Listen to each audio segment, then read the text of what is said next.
Welcome folks to another video in this series of tips and tricks for your cosplay shootings. I'm really bad in this intro stuff, so we get nice and quick and short into today's topic, which is 5 tips on posing for cosplay shootings.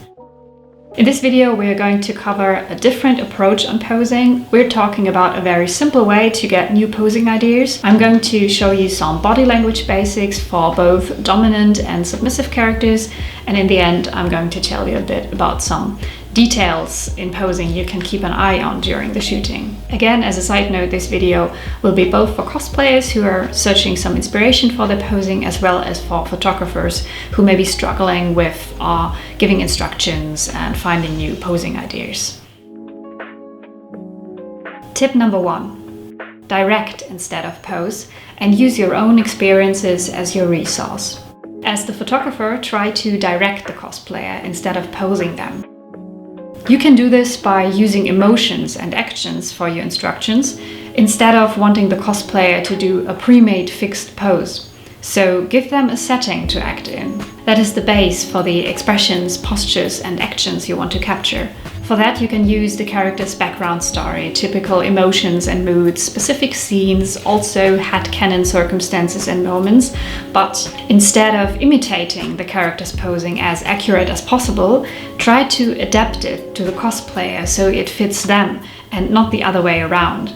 As the cosplayer, try not to think too much about how the character looks like with this or that expression, but think about how you would react yourself in this specific situation. Your own expressions, emotions and body are your resource that you always have with you, so basically you can never run out of different ways to act for a photo. You got the whole variety of your own personality and experiences with you. Since I'm personally not a fan of pre-learning specific poses or recreating them on a cosplayer, I think it's more important to get a feeling for the techniques that make you look good in your own individual and realistic way, rather than trying to fit into a pose of somebody else. But that's just my approach on more realistic images. And I think they also serve well better as a personal memory in the end.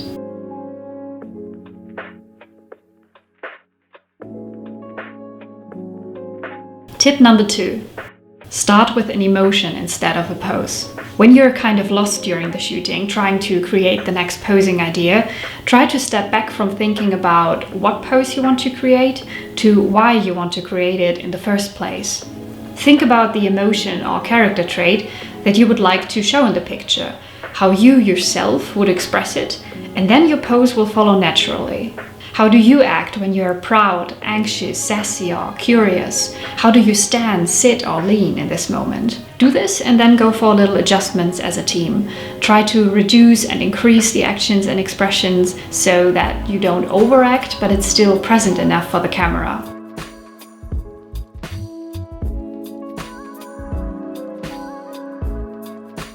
Tip number 3. Body language basics for strong and dominant characters. For acting strong and self-aware, maybe even cold or powerful, but also when you want to portray protective characters or moments of leadership. Use straight lines and pointed angles for your posing. This can be with your arms, the way you're jumping, grabbing something, fighting, or even the way you're leaning. 90 degrees angles evoke a straightforward impression of that character. Also, when tilting your head, for example, as a dominant character, you want to bring that chin away from the shoulder that is closest to the camera and add a little extra dominance by slightly lifting your chin. But you can also go ahead and use these techniques on more harmonic or vulnerable characters to show off the unexpected.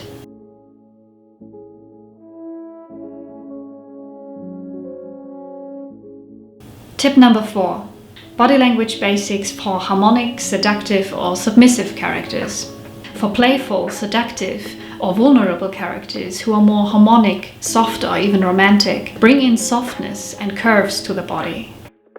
Just slightly bend the arms, open up the hands with a light bow in each finger, form a slight S-curve with your body. When tilting your head and your character is more submissive, bring your shoulder and head closer together. From a slight insecure and teasing mood, by drawing them together just a bit, to a really submissive and anxious expression, pulling them together closely, maybe looking down. Also try using the soft expression on strong characters and play around to create unique images.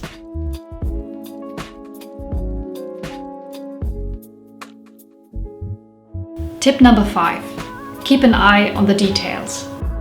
Take away pressure from body parts where it doesn't look so nice. Avoid overturning the head so that the nose tip stays within the line that the cheek creates. Otherwise, your nose might look longer than it actually is. And also try not overturning the eyes when looking to or from the side, so that there's not so much white seen in the eyes. This quickly can look a bit creepy. Squint your eyes a bit and bring intention around this area for more presence, but also when you laugh or smile so that it doesn't look fake, except you want to do this on purpose. Stretch your neck a bit and bring your chin slightly forward to avoid a double chin. Remember to bring your shoulders down and back when you're not portraying that tired or anxious character. Bring tension to body parts where there should be tension, regarding to the situation you're in. Open your lips a little bit, just as far as you need to breathe, and keep them hydrated so they won't stick together doing this.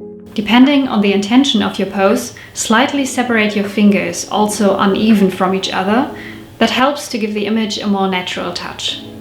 And lastly, try to put your arms and hands, as well as your legs and feet, in slightly different positions and heights for a more interesting and natural look.